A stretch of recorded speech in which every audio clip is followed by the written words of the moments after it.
মুসলমান বাবাজি ভাই, এই পৃথিবীতে সর্বপ্রথম ইবাদতের জন্য যে ঘরখানাকে তৈরি করা হয়েছিল সেটা কোন ঘর জানেন? সর্বপ্রথম ইবাদতের জন্য যেই ঘর তৈরি করা হয়েছিল সেটা কোন ঘর? কোন ঘর? আল্লাহর ঘর কাবা শরীফ। কোন ঘর? জোরে বলেন, কোন ঘর? আল্লাহর ঘর কাবা। সর্বপ্রথম এই কাবাকে তৈরি করা হয়েছিল। এই কাবা শরীফ সর্বপ্রথম তৈরি করেছিলেন আল্লাহর ফারিস্তারা। তারপর কাবাকে বানানো হযরতে আদম আলাইহিস সালাম, তারপর বানানো হযরতে শীস আলাইহিস সালাম। বাবাজি ভাই, নূহ আলাইহিস সালামের জামানায় একটা বন্যা এসেছিল, একটা প্লাবন এসেছিল। ওই প্লাবনে কাবা শরীফ ভেঙে যায়, শহীদ হয়ে যায়। 400 বছর পর আমার আল্লাহ পাক আল্লাহ তাআলা হযরতে ইব্রাহিম আলাইহিস সালামকে ডেকে বললেন, এ আমার বন্ধু ইব্রাহিম, আমার ঘর তুমি পুনরায় নির্মাণ করো। আল্লাহর হুকুমে হযরতে ইব্রাহিম আলাইহিস সালাম কাবার কাজ শুরু করলো। জোরে বলো সুবহানাল্লাহ। কত বছর পর? 400 বছর পর ইব্রাহিম আলাইহিস সালাম কাবার কাজ শুরু করলো, কাবার বানাতে আরম্ভ করলো। ইব্রাহিম আলাইহিস সালাম ছিলেন মিস্ত্রি, আর তার ছেলে ইসমাঈল আলাইহিস সালাম ছিলেন যোগারি, লেবার। বাপ বেটা দুজনে মিলে আল্লাহর ঘর কাবা শরীফ বানালো। সুবহানাল্লাহ বলুন। কাবার নির্মাণ করলো। কাবা শরীফের কাজ কমপ্লিট করার পর আল্লাহকে ডেকে বললেন, মাওলা তোমার ঘর কাবা শরীফ তো বানালাম, কাবার কাজ কমপ্লিট হয়ে গেল, রব্বুল আলামিন এখন আমি কি করব? আমার আল্লাহ ডেকে বলেছিল, ইব্রাহিম একটা কাজ করো, ওই যে জাবালে আবুল কুবাইস পাহাড়খানা দেখতে পাও, ওই পাহাড়ের উপরে চড়ে দুনিয়াবাসীকে দাওয়াত দাও যাতে মানুষ কাবা শরীফের জিয়ারত করতে আসে। মানুষ কাবার জিয়ারত করতে আসে, কাবা শরীফের উমরা করতে আসে, দাওয়াত দাও। ইব্রাহিম আলাইহিস সালাম বলছেন, আল্লাহ আমি যে পাহাড়ের উপরে চড়ে এলান করব, আমার আওয়াজ তো পাহাড়ের নিচে পৌঁছাবে না, তো আমার কণ্ঠ গোটা পৃথিবীতে কেমন করে পৌঁছাবে, তাই না ভাই? আল্লাহ আমার আওয়াজ গোটা পৃথিবীতে কেমন করে পৌঁছাবে? আল্লাহ ডেকে বললেন, ইব্রাহিম আওয়াজ দেওয়া কাজ হলো তোমার, আর তোমার কণ্ঠ মানুষের কান পর্যন্ত পৌঁছানো কাজ হচ্ছে আমি আল্লাহর। জোরে বলুন। তা নিয়ে তোমাকে ভাবতে হবে না। মুসলমান বাবাজি ভাই, ইব্রাহিম আলাইহিস সালাম চলে গেল। যাওয়ার পর পাহাড়ের উপরে চড়ে আল্লাহকে এলান করে, পাহাড়ের উপরে চড়ে এলান করছেন, ও আতিমুল হাজ্জা ওয়াল উমরাতা লিল্লাহ। এই দুনিয়ার লোকেরা আল্লাহর ঘর কাবা শরীফ তৈরি হয়ে গেছে, কাবার কাজ কমপ্লিট, তোমরা কাবা শরীফের জিয়ারত করতে আসো, কাবা শরীফের উমরা করতে আসো, তোমরা হজ করতে আসো। ইব্রাহিম আলাইহিস সালাম যখন এলান করলেন, ইব্রাহিম আলাইহিস সালামের কণ্ঠ কত দূর গেল জানার দরকার আছে না নাই? এই যে ইব্রাহিম নবী পাহাড়ের উপর চড়ে এলান করছেন, এই দুনিয়ার লোকেরা আল্লাহর ঘর কাবার কাজ তৈরি হয়ে কমপ্লিট হয়ে গেছে, তোমরা আসো কাবার হজ করতে, আসো কাবার জিয়ারত করতে। এই যে দাওয়াত দিলেন, এলান করলেন, ইব্রাহিম আলাইহিস সালামের কণ্ঠ গোটা পৃথিবীর মানুষ শুনেছে। জোরে বলো সুবহানাল্লাহ।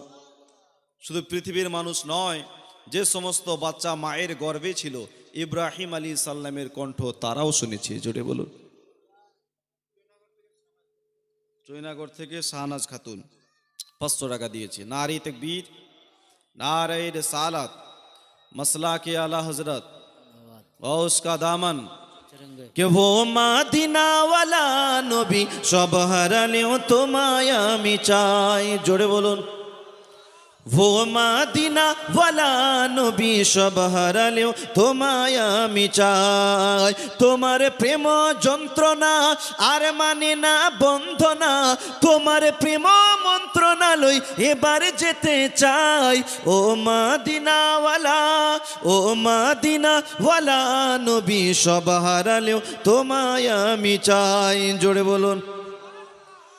এই ধরার মাঝেতে, এই ধরার মাঝেতে তুমি ছাড়া কোনজন আছে বুকেতে নিবে, নবী বুকেতে নিবে। আশিক মাসুক দূরে হলে, আশিক মাসুক দূরে হলে প্রাণ যে ছুটে যায়। ও মদিনাওয়ালা, ও মদিনাওয়ালা নবী সব হারালেও তোমায় আমি চাই। জোরে বলুন, আরো জোরে বলুন। ইব্রাহিম আলাইহিস সালাম আওয়াজ করলো, গোটা পৃথিবীর মানুষ শুনেছে, জোরে বলুন। শুধু মানুষ নয়, যারা মায়ের গর্ভে ছিল তারাও শুনেছে, যারা আলামে আরওয়াতে ছিল ইব্রাহিম আলাইহিস সালামের কণ্ঠ তারাও শুনেছে, জোরে বলুন না। ভাই থাক, এইরকমই থাক, জোরে চলে থাকতে দাও। একটু মোহাব্বতে বলো সুবহানাল্লাহ, আরো জোরে বলুন ইয়া রাসূলুল্লাহ। এই যে বারবার ঘোরাঘুরি করছো কিনা, আমি তো বলছি আমি বুঝতে পারছি কোথায় ঘোরাচ্ছ, তুমি যেটা ঘোরাবে আমি এখান থেকে বলে দেবে, এটা কমিয়ে দিলে। একটু মোহাব্বতে বলুন তো ভাই, হাত উঠিয়ে ইয়া রাসূলুল্লাহ। ভালো আছেন সকলেই? ইব্রাহিম আলাইহিস সালামের কণ্ঠ সবাই শুনেছে। ইব্রাহিম আলাইহিস সালামের জন্ম কখন জানেন? নামরুদ বাদশার জামানায়। কার জামানায়? নামরুদ বাদশার জামানায়। এই নামরুদ বাদশাহ যেমন তেমন ছোট মোটো বাদশাহ নয়, নামরুদ বাদশাহ গোটা পৃথিবীতে রাজত্ব করেছে। চারজন বাদশাহ এই পৃথিবীর বুকে এসেছিল যারা গোটা পৃথিবীতে রাজত্ব করেছে। এর মধ্যে দুইজন ছিল মুসলমান আর দুইজন ছিল কাফির। মুসলমানদের মধ্যে এক হচ্ছে হজরতে সুলাইমান আলাইহিস সালাম, আর এক হচ্ছে হজরতে সিকান্দার জুলকারনাইন। আর কাফিরদের মধ্যে এক হচ্ছে বখতে নাসার, আর দ্বিতীয় হচ্ছে নামরুদ বাদশাহ। এরা গোটা পৃথিবীতে রাজত্ব করত। আমাদের বর্তমানে ভারতের যে যিনি বাদশাহ, নাম কি বলেন তো? কি নাম জি? নরেন্দ্র মোদি, তাই না? ইনার রাজত্ব শুধু ভারতবর্ষে চলে, বাইরে চলে? চলে। আর এই চারজন বাদশাহ, নামরুদ বাদশাহ গোটা পৃথিবীতে রাজত্ব করত, গোটা পৃথিবীতে তার রাজত্ব ছিল। তো ইব্রাহিম আলাইহিস সালামের জন্ম নামরুদ বাদশার জামানায়। এই বাদশাহ একদিন স্বপ্ন দেখেছিল, আকাশ থেকে একটা নূর নেমে আসলো, একটা আলো নামলো, আর ওই আলো নেমে আমার গোটা রাজ সিংহাসনকে নিস্তানাবুদ করে দিল, ধ্বংস করে দিল। তাই নামরুদ বাদশাহ নিজের ওই জামানার আলিম ওলামাদেরকে ডেকে বলেছিলেন, আমি এই রকম স্বপ্ন দেখেছি, আমার এই স্বপ্নের ব্যাখ্যা কি হতে পারে? তারা বলেছিলেন, জাহাবানা, এই সরজমিনে এমন একটা সন্তান ভূমিষ্ঠ হবে, এমন একটা ছেলে জন্ম নেবে, আপনার যে রাজ সিংহাসন আছে এই রাজ সিংহাসনকে নিস্তানাবুদ করে দিবে। তাই নামরুদ বাদশাহ এলান করলেন, ছেলে সন্তান হলেই খুন করে দাও, ছেলে সন্তান হলে জিন্দা জীবিত তাকে কতল করে দাও। মুসলমান নামরুদ বাদশাহ এই নিয়ে কিছু লোককে আপনার ডিউটিতে লাগিয়ে দিলেন, কিছু মানুষকে চাকরি দিলেন, আবার কিছু দায়কে বাড়ি বাড়ি লাগিয়ে দিলেন, ছেলে হলেই খুন করে দাও। এরই মাঝে ইব্রাহিম আলাইহিস সালামের মা গর্ভবতী। নামরুদ বাদশাহ এলান করেছে, যদি ছেলে সন্তান হয় তাহলে জিন্দা জীবিত কতল করে দাও। মুসলমান ইব্রাহিম আলাইহিস সালাম মায়ের গর্ভে, মা জননী ইব্রাহিম আলাইহিস সালামকে জন্ম দিবেন। তাই মা বাড়ি ঘর ছেড়ে এক পাহাড়ি এলাকায় হযরত ইব্রাহিম আলাইহিস সালামকে জন্ম দিল। জোরে বলুন। পাহাড়ি এলাকায় ইব্রাহিম আলাইহিস সালাম ভূমিষ্ঠ হলো। মা প্রতিদিন যায় আর বাচ্চাকে দুধ পান করিয়ে চলে আসে। এইভাবে প্রতিদিন যায়, মা জননী সন্তানকে দুধ পান করিয়ে চলে আসে। কারণ যদি নামরুদ বাদশাহ জানতে পারে আমার ছেলে সন্তান হয়েছে, পুত্র সন্তান হয়েছে, তাহলে আমার ছেলেকে জিন্দা জীবিত ছাড়বে না, জিন্দা ছাড়বে না। তাই মা ওইখানেই যায়, আর সন্তান রাত্রিবেলা একাই থাকে। সুবহানাল্লাহ বলুন। আল্লাহ যাকে বাঁচায় তাকে মারে কে? আর আল্লাহ যাকে মারে তাকে বাঁচায় কে? তাই না ভাই? ইব্রাহিম আলাইহিস সালাম ওইখানে যায়, মাঝে মধ্যে মা যায় দুধ পান করায়, কিন্তু মা মাঝে মধ্যে গিয়ে দেখে ইব্রাহিম আলাইহিস সালাম উংলি চুষছে, আর উংলি থেকে দুধ বের হয়। জোরে বলো সুবহানাল্লাহ। উংলি থেকে মধু বের হয়, মধু, দুধ। আর এতে ইব্রাহিম আলাইহিস সালামের খিদা মিটে যায়। ও মুসলমান বাবাজি ভাই, ইব্রাহিম আলাইহিস সালাম ওইখানেই 17 বছর কিংবা 13 বছর ওইখানেই লালন পালন হলো। 17 বছর পর ইব্রাহিম আলাইহিস সালাম যখন সর্বপ্রথম ফার্স্ট ওই গুফা থেকে বের হচ্ছেন, ওই সময়টা ছিল আসরের সময়। কোন সময় বললাম? আসরের সময় ইতিপূর্বে গুফা থেকে কোনোদিন বাহিরে বের হয় নাই মুসলমান।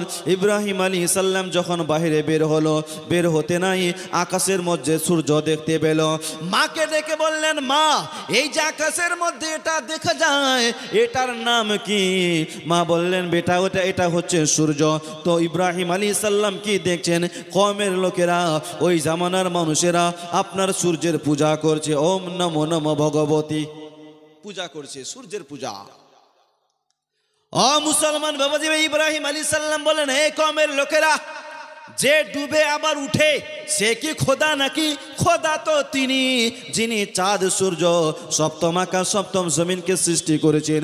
খবরদার তোমরা সূর্যের পূজা করো না। যখন রাত হয়ে গেল মানুষ চন্দ্রের পূজা করছে। ইব্রাহিম আলাইহিস সালাম বললেন, চাঁদ সূর্য কোনোদিন খোদা হতে পারে না। খোদা তো তিনি যিনি সপ্তম আকাশ সপ্তম জমিনকে সৃষ্টি করেছে। খবরদার খবরদার তোমরা চাঁদ সূর্যের পূজা করো না, এক আল্লাহকে পূজা করো, এক আল্লাহর ইবাদত করো। মুসলমান, ইব্রাহিম আলাইহিস সালামের এক চাচা ছিল যার নাম হচ্ছে আজার। কি বললাম? আজার। ও নিজ হাতে মূর্তি বানায় আর ওই মূর্তির পূজা করে। একদিন ইব্রাহিম আলাইহিস সালাম, চাচা কি করছেন? ইব্রাহিম, দেখতেই তো মূর্তি বানাচ্ছি। তো ইব্রাহিম আলাইহিস সালাম বললেন, চাচা নিজ হাতে বানাও, আবার ওর পূজা করো। যে এক জায়গা থেকে অন্য জায়গায় যেতে পারে না, যে কথা বলতে পারে না, শুনতে পায় না, ওগো চাচা এই মূর্তির কেন পূজা করছেন? এক আল্লাহর পূজা করেন না। তো তার চাচা আজার বললেন, ইব্রাহিম, আমার মূর্তি যদি তোমার এক আল্লাহর সাক্ষী দেয় তাহলে আমি তোমার কালেমা পড়ে মুসলমান হয়ে যাব। জোরে বলুন। আমার মূর্তি যদি তোমার এক আল্লাহর সাক্ষী দেয় আমি কালেমা পড়ে নিব। তাই ইব্রাহিম আলাইহিস সালাম হাত দুখানা উত্তোলন করে আল্লাহর কাছে দোয়া করলেন। মুসলমান, যতগুলো মূর্তি ছিল সমস্ত মূর্তির জবান থেকে বের হয় লা ইলাহা ইল্লাল্লাহ ইব্রাহিম খলিলুল্লাহ। মূর্তি কি কথা বলতে পারে? কথা বলতে পারে ভাই? ইব্রাহিম নবী যখন দোয়া করলেন তো সমস্ত মূর্তি কথা বলছে লা ইলাহা ইল্লাল্লাহ ইব্রাহিম খলিলুল্লাহ। এইরকম মুজিজা দেখে চাচা আজার বলছেন, ইব্রাহিম তুমি বড় জাদুঘর। আস্তাগফিরুল্লাহ বলেন, তুমি বড় জাদুঘর। তার চাচা আজার তবুও কালেমা পড়লো না। নমরুদ বাদশার জামানায় বছরে একটা সালানা মেলা হতো, সবাই মেলায় যাচ্ছেন। লোকেরা বললেন, ইব্রাহিম তুমি কি মেলায় যাবা না?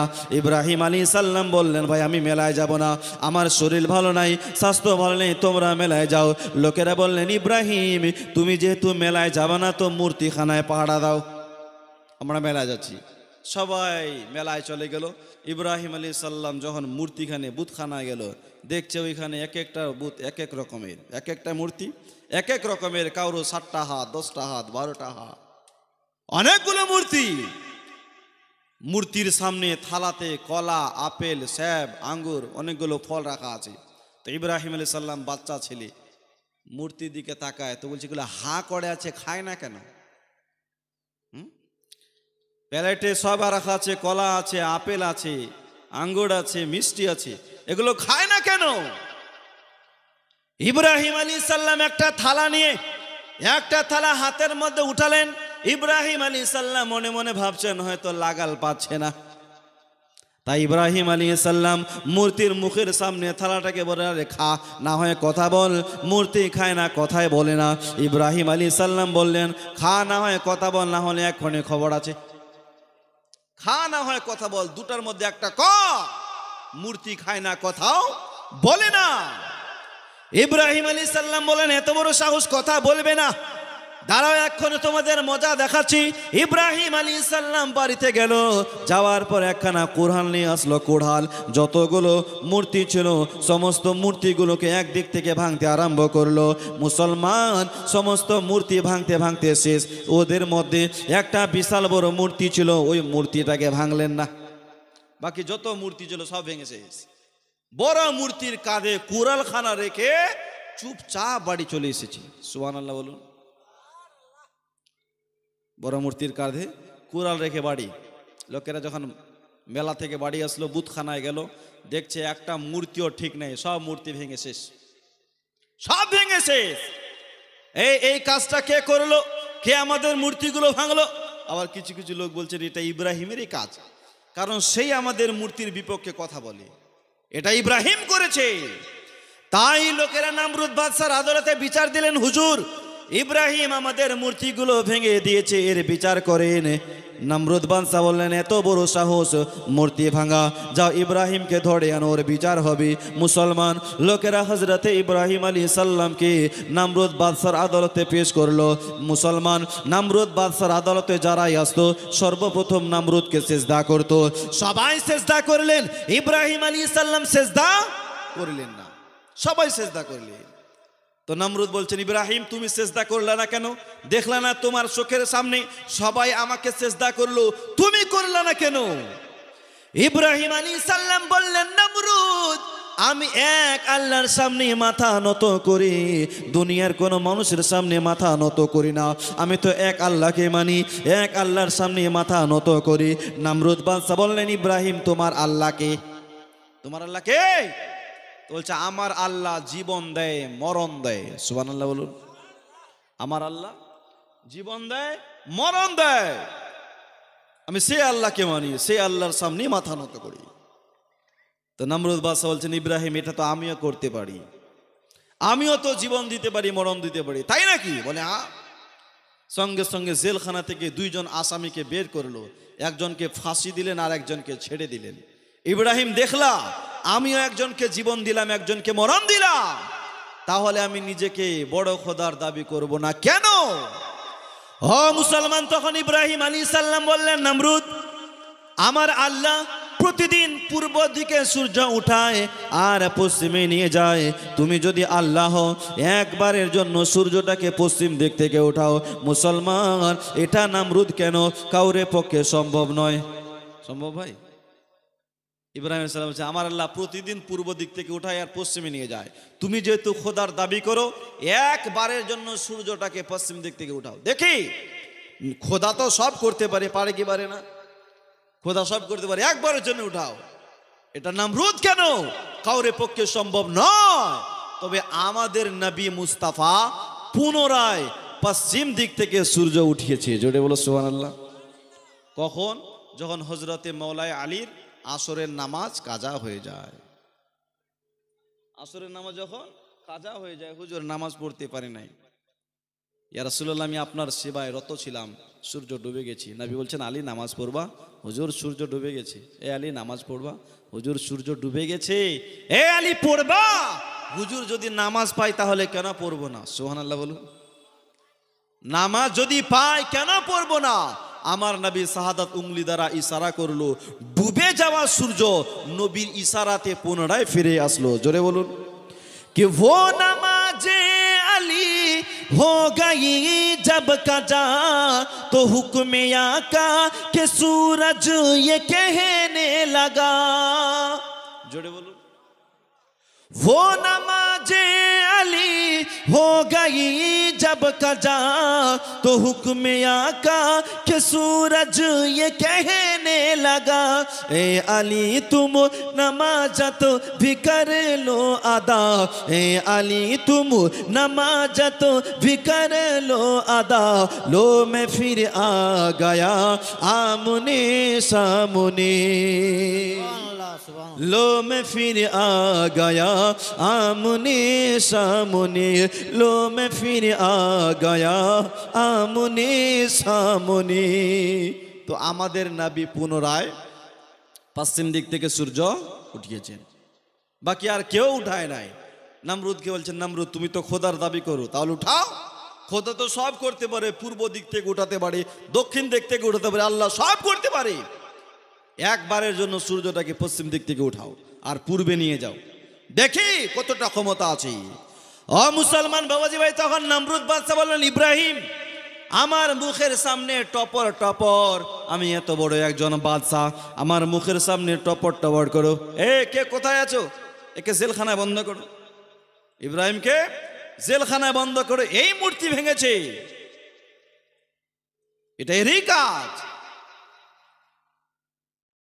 তো ইব্রাহিম আলাইহিস সালাম বুদ্ধি করে বলছেন, নমরুদ আমাকে কেন জিজ্ঞাসা করো?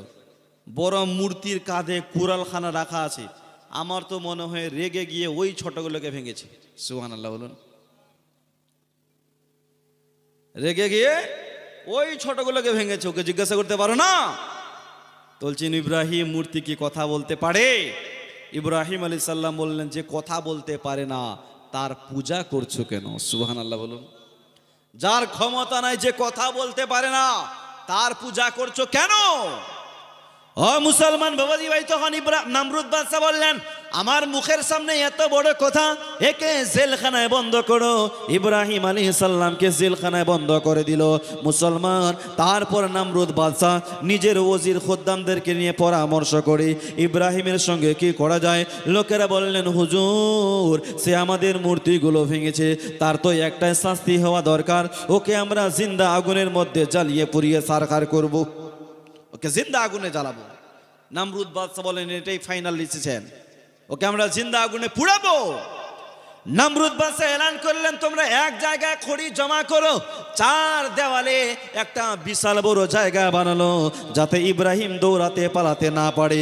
মুসলমান পাঁচি দিয়ে বিশাল বড় একটা জায়গা বানালো। সবাইকে বললেন, তোমরা খড়ি জমা করো, খবরদার কেউ যাতে ইব্রাহিম নবীর সাথ না দেয়। যেই লোকটা ইব্রাহিম নবীর সাথ দিবে, ওই আগুনের মধ্যে ইব্রাহিমের সঙ্গে তাকেও জ্বালানো হবে। খবরদার ইব্রাহিমের সাথ তোমরা কেউ দেবা না। মুসলমান খড়ি জমা হলো, কয়েক মাস ধরে আগুন তৈরি করলো। আগুন যখন কমপ্লিট, এইবারে হযরত ইব্রাহিম আলাইহিস সালামের হাত পা গুলো বেঁধে দূর থেকে আগুনের মধ্যে চালিয়ে দেয়। ইব্রাহিম আলাইহিস সালাম যখন আগুনের মধ্যে যায়, ওই সময় আল্লাহর ফেরেশতা হযরত জিবরিল আলাইহিস সালাম এসে বললেন, ওগো আল্লাহর পেয়ারা নবী, ইব্রাহিম যদি কোনো মাদদ থাকে তাহলে আমাকে বলুন, আমি মুহূর্তের মধ্যে আগুনকে নিভিয়ে দিব। জোরে বলুন, যদি কোনো সাহায্য লাগে বলুন, এই আগুন নিভাতে আমার সেকেন্ডও সময় লাগবে না। ইব্রাহিম আলাইহিস সালাম বললেন, ভাই জিবরাইল, তোমার কাছে আমার সাহায্য লাগবে না, তোমার কাছে আমার সাহায্য লাগবে না। আচ্ছা ভাই বলো তো, জিবরাইল আগুন কে জ্বালায়? তো বলছে আল্লাহ। ইব্রাহিম আলাইহিস সালাম বললেন, জানতা হে ও মেরে রব্বে জালিল, আগ মে যাতা হে উনকা খলিল। আমার আল্লাহ যদি আমাকে জ্বালাতে চায়, আমি ইব্রাহিম জ্বলতে রাজি আছি। জোরে বলুন, আল্লাহ যদি জ্বালাতে চায় আমি জ্বলতে রাজি, তোমার কাছে সাহায্য লাগবে না, চলে যাও। ও মুসলমান বাবাজি ভাই, ইব্রাহিম আলাইহিস সালাম যখন আগুনের মধ্যে চলে গেল, রব্বুল আলামিন আগুনকে ডেকে বললেন, ইয়া নারু কুনি বারদান ওয়া সালামান আলা ইব্রাহিম। আল্লাহ বলতে নাই, যত আগুন ছিল সমস্ত আগুন আপনার ফুল বাগান হয়ে গেছে। আল্লাহ করতে পারে কি পারে না? পারে কি পারে না? কেউ যেটা পারে না সেটা পারে কি? কেউ যেটা দেয় না সেটা দেয় আমার আল্লাহ, আবার কেউ যেটা শুনে না সেটা শুনে আমার আল্লাহ। এত বড় আগুনকে আমার আল্লাহ পাক আল্লাহ তাআলা ফুল বাগান বানিয়ে দিয়েছে। মুসলমান, এই জন্যই তো রব্বুল আলামিন সব কিছু করতে পারে। ও মুসলমান বাবাজি ভাই, বেশ কয়েক মিনিট থাকার পর নমরুদ বাদশাহ মনে মনে ভাবলেন, হয়তো এতক্ষণ ইব্রাহিম জ্বলে খুলে সারখার হয়ে গেছে, এই আগুন থেকে বাঁচতে পারে। কোনো দরওয়াজা নাই যে পালিয়ে যাবে দৌড়ে। একটু ছাদে গিয়ে দেখি ইব্রাহিমের কি অবস্থা হয়েছে। নমরুদ বাদশাহ ছাদে গেলেন, ছাদে গিয়ে কি দেখছে, হায় রে, এত বড় আগুন, সমস্ত আগুন ফুল বাগান হয়ে গেছে। জোরে বলুন, সমস্ত আগুন ফুল বাগান। আল্লাহ সব করতে পারে। জোরে বলুন সুবহানাল্লাহ। আরো মোহাব্বতে বলুন, कि খোদা তোমায় ডাকতে জানি না, আরে ডাকার মতো ডাকলে তারে কেন শুনে না, আমরা ডাকতে জানি না। খোদা তোমায় ডাকতে জানি না, আরে ডাকার মতো ডাকলে তারে কেন শুনে না, আমরা ডাকতে জানি না। এক ডাকিছেন মুসা নবী, তুর পাহাড়ে গেলেন চলি। জোরে বলুন, এক ডাকিছেন মুসা নবী, তুর পাহাড়ে গেলেন চলি, খোদার নূরে পাহাড় জ্বলে, মুসা জ্বলে না, আমরা ডাকতে জানি না। ডাকার মতন ডাকতে হবে, তবেই তো আগুন ফুল বাগান হবে। জোরে বলুন, ডাকার মতো ডাকতে হবে। আমরা ডাকতেই জানি না, দোয়া করতেই জানি না, তো কবুল হবে আর কি? আমরা দিনে 1000টা মিথ্যা কথা বলি কি বলি না? কত যে মিথ্যা কথা বলি, এই মুখ দিয়ে ডাকলে কি কবুল হবে? আর কবুল হবে ভাই? হক কথা বলেন, সত্য কথা বলবেন, কথা বলেন, আপনি যা আল্লাহর কাছে চাইবেন আমার আল্লাহ আপনাকে তা দিবে। জোরে বলো সুবহানাল্লাহ। আল্লাহর ওলিরা রাজি করেছে বলি তো আল্লাহ পাক আল্লাহ তাআলা তাদের কথা শুনছে। রাজি করার মতন করতে হবে। ও মুসলমান বাবাজি ভাই, ইব্রাহিম আলাইহিস সালাম যখন আগুনে গেলেন, রব্বুল আলামিন সমস্ত আগুনকে ফুলবাগান নামরুদ বাদশার যখন উপরে ছাদের উপরে গেলেন, গিয়ে দেখছেন কি সমস্ত আগুন ফুলবাগান হয়ে গেছে। নিজের বেটি ছিল এক রাগাফা, কি নাম বললাম, নামরুদের এক বেটি ছিল রাগাফা। ছাদ থেকে দেখি অবাক, নবীর মৌজুদ দেখে অবাক যে এত বড় আগুন ফুলবাগান কেমন করে হলো। নবীর মোহাব্বতে কালেমা পড়ে ওর বেটি রাগাফা আগুনের মধ্যে ছাপ দিয়ে দিয়েছে। জোরে বলো সুবহানাল্লাহ। নবীর মোহাব্বতে নামরুদের বেটি রাগাফা ঝাঁপ দিয়েছে, তো নামরুদের বেটি রাগাফাকেও আগুন পুরাতে পারে নাই। জোরে বলুন। এতে কি বুঝলাম? অন্তরে যদি নবীর প্রেম নবীর ভালোবাসা থাকে, দুনিয়ার আগুন কেন জাহান্নামের আগুনও ছুঁইতে পারবে না। বিশ্বনবী দো জাহানের বাদশার জামানায় আমার নবী একদিন ওয়াজ করছেন, নবী বক্তব্য দিচ্ছেন। নবীর ওয়াজ অসাধারণ, বেমিসাল। জোরে বলো সুবহানাল্লাহ। যিনি বক্তার বক্তা, সেরা বক্তা, আমার নবীর উপরে কি কোনো বক্তা আছে ভাই? নবীর উপরে কোনো বক্তা আছে? আমার নবী সবার সেরা বক্তা। তো নবী ওয়াজ করছে আর সাহাবারা শুনছে। আর একটা মহিলা বুরখা পড়ে সমস্ত শরীরকে পর্দা করে রাস্তা ধরে হাঁটতে হাঁটতে চলে যাচ্ছেন। একটা যুবক ছেলে ওই মেয়েটাকে বললেন, মা ও জননী, বুরখা পড়ে কই যাও মা? তো বলছে, বাবা আমি রাসূলুল্লাহর জালসা শুনতে যাচ্ছি। জোরে বলো সুবহানাল্লাহ। নবীর জালসা শুনতে যায়। তো যুবক ছেলে বললেন, মা ওই নবীকে তুমি খুব ভালোবাসো? তো বলে, হ্যাঁ, ওই নবীকে আমি নিজের জীবনের চাইতেও বেশি ভালোবাসি। পুরুষটা বললেন মা, যুবক ছেলে বললেন, মা যদি সত্যিকারে নবীকে ভালোবেসে থাকো, ওই নবীর দোহাই দিয়ে বলি, নবীর সাদকা দিয়ে বলি, তোমার একটু চেহারা খানা দেখতে চাই। মা তুমি দেখতে কেমন, একটু তোমার চেহারা দেখতে চাই। ওই মেয়েটা মনে মনে ভাবছেন, আল্লাহ যদি আমার চেহারা পর পুরুষকে দেখাই, গুনাহ আছে না নাই? এই জোরে বলুন। পর পুরুষটিকে চেহারা দিলে গুনাহ হবে না? কিন্তু আমাদের মা বোনেরা কি সেটা ভাবে? ভাবে ভাই? বেপর্দা হয়ে রাস্তাঘাটে ঘোরাফেরা করে। একটা মেহমান আসলে ওর সামনে মাথার উড়না দিয়েও যায় না, মাথা ঢাকা দেয় না। এখনকার মা বোনেরা কাউকে দেখে লজ্জা করে না, শুধু আলিম ওলামাকে দেখে একটু লজ্জা করে। আলিম দেখলেই একটু মাথায় ঢাকা দেয়, বাকি আপনারা যত আছেন সব দেওয়ার আর ভাসুর, আর মৌলানা সাহেব শ্বশুর। মানে মৌলানাকে দেখলে শ্বশুর মনে হয়, যেগুলো মৌলানাগুলো শ্বশুর, একটু ওদেরকে দেখে একটু ঢাকা দিই। বাকি সাধারণত মানুষ কাউকে লজ্জা পায় না, বেপর্দা হয়ে ঘুরে বেড়ায়।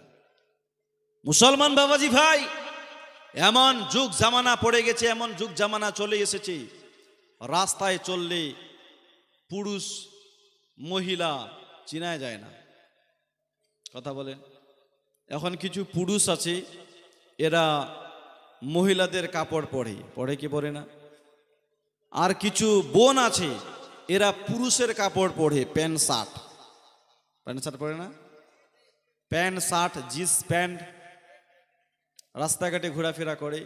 আমাদের পার্শ্ববর্তী শহর রায়গঞ্জ, কত মেয়ে প্যান্ট শার্ট পরে রাস্তায় ঘোরাফেরা করে।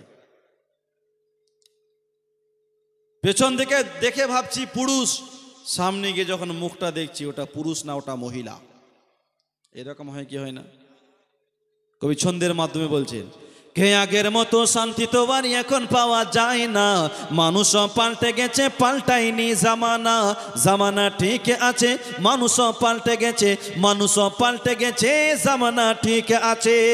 আর এই চুলগুলো খাটো খাটো, প্যান্ট শার্ট আটো সাটো, সানগালা চোখে তার যেন কোনো জমিদার, বুট জুতা পায়ে দিয়ে কাঁধে এক ব্যাগ নিয়ে, ঠোঁটে দেয় লিপস্টিক, হাসে শুধু ফিক ফিক, ওদিকে গেল দু চোখ মনে হলো ভদ্রলোক, কাছে গিয়ে যাইয়ে দেখে এত পুরুষ মানুষ না, মাসাল্লাহ দাঁড়ায় আছে মিস জরিনা। কে দাঁড়িয়ে আছে? মিস জরিনা। কে? হুজুর বলছে আবার মিস জরিনা। মিস জরিনা দাঁড়িয়ে আছে প্যান্ট শার্ট পরে, উ বোন রাস্তাঘাটে ঘোরাফেরা করছে। পুরুষের কাপড় পরা মহিলাদের জন্য হারাম, আর মহিলার কাপড় পুরুষের জন্য পরা হারাম। কিন্তু কিছু পুরুষ আছে, আল্লাহ যে পুরুষ বানিয়েছে তাতে ও সন্তুষ্ট নয়, ও মহিলা সাজতে চায়, ও মহিলা হতে চায়। এক দোকানদার দোকান করছে, আর একটা লোক গিয়েছে ভাই দোকানে গেছে, তো দোকানদারকে চিনতেই পারছে না যে ওটা মেয়ে নাকি ছেলে। হ্যাঁ, ও চিনা যাচ্ছে না যেটা মেয়ে দোকানদারি করছে না ছেলে করছে। তা পারছে একটা লোক বলছে, ভাই এটা কে, এটা ছেলে না মেয়ে? বলছে কেন, এটা আমার মেয়ে।